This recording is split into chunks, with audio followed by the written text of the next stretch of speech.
For years, I've shared prepping successes, but today I'm going to be brutally honest. These are the biggest mistakes I made, prepper regrets that nearly ruined my preparedness. I want to show you what I'd change if I could start over, so you don't fall into the same traps. Welcome to Prepper's Paradigm, your channel dedicated to practical prepping and disaster preparedness. I use a computer-generated voice because an injury makes my own voice hard to understand. Every prepper starts with enthusiasm, and I was no different. But enthusiasm doesn't always equal effective. Looking back, I see choices that wasted money, limited my readiness, and left gaps that could have been devastating in a real emergency. This isn't about shaming anyone. It's about transparency. I'm pulling back the curtain on my own prepper regrets, the mistakes I'll never make again, so you can build a smarter, more resilient plan. We'll cover wasted money on shiny gear, neglecting foundational skills, poor organization, and the dangerous trap of the lone wolf mindset. These are the lessons that reshaped how I approach preparedness, and they might just help you strengthen your own. When I first started prepping, I fell hard for the shiny object syndrome. Every new gadget or so-called must-have survival item looked like the missing piece to my setup. I convinced myself that if I just bought this tool or that piece of gear, I'd be safer and more prepared.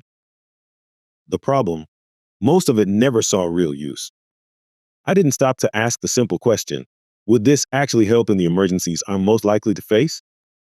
I had niche survival tools that looked impressive online, but they didn't solve problems in my day-to-day preparedness. Many sat on shelves collecting dust, while I neglected things that truly mattered, like extra water storage, reliable food supplies, or backups for essential items. That expensive piece of gear might have looked tactical, but the truth is, I would have been far better off putting that money into rice, beans, or a good water filter. My over-reliance on gear and chasing trends distracted me from building the foundation of preparedness that really counts when things go wrong. In my early days, I thought buying the right gear was enough.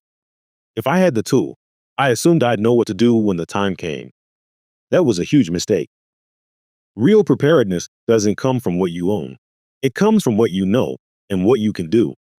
Skills don't run out, they don't break, and no one can take them away from you. I regret not putting more effort into learning the basics sooner.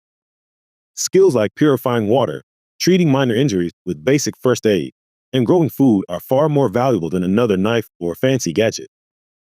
The difference between hands-on practice and just owning equipment is massive. In a real emergency, fumbling with gear you've never used before wastes precious time and could cost you dearly. Looking back, I wish I had spent less money on equipment and more time building skills, because in the end, knowledge weighs nothing, but it can carry you through almost any crisis.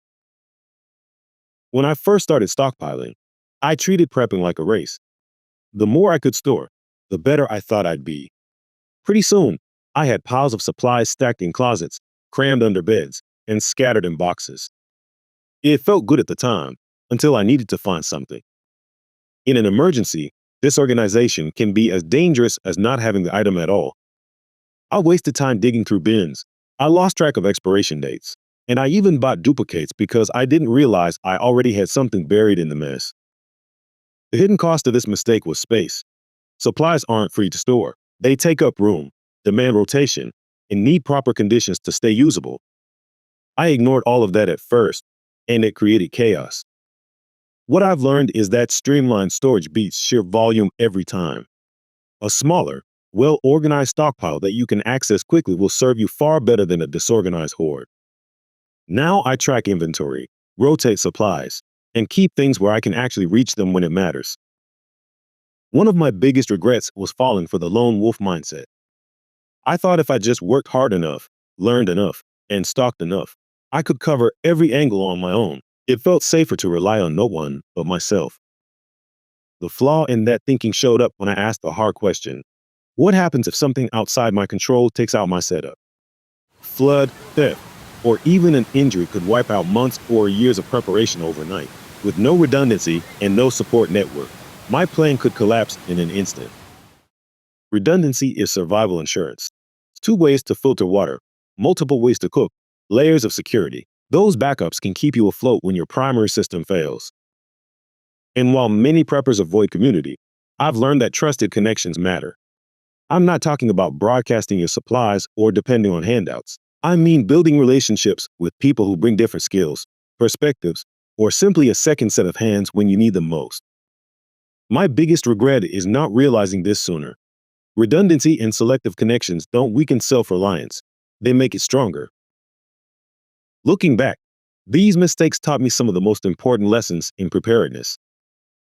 Gear matters, but not more than the basics. Skills carry more weight than any tool. Organization and space management keep your supplies usable.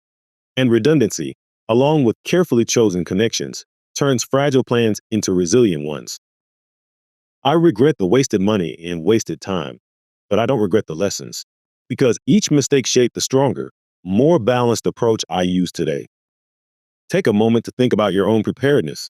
Where might you have weak points? What decisions today could turn into regrets later if you don't address them? Fixing those now could make all the difference when disaster strikes. If you found this helpful, hit like and subscribe for more practical prepping advice. And don't forget to check out the Prepper's Paradigm website for more in-depth guides and resources. Share your own prepping regrets in the comments. Your experience might help someone else avoid the same mistakes. Regrets are only valuable if they teach us something. Learn from mine, and you'll be better prepared for whatever comes next.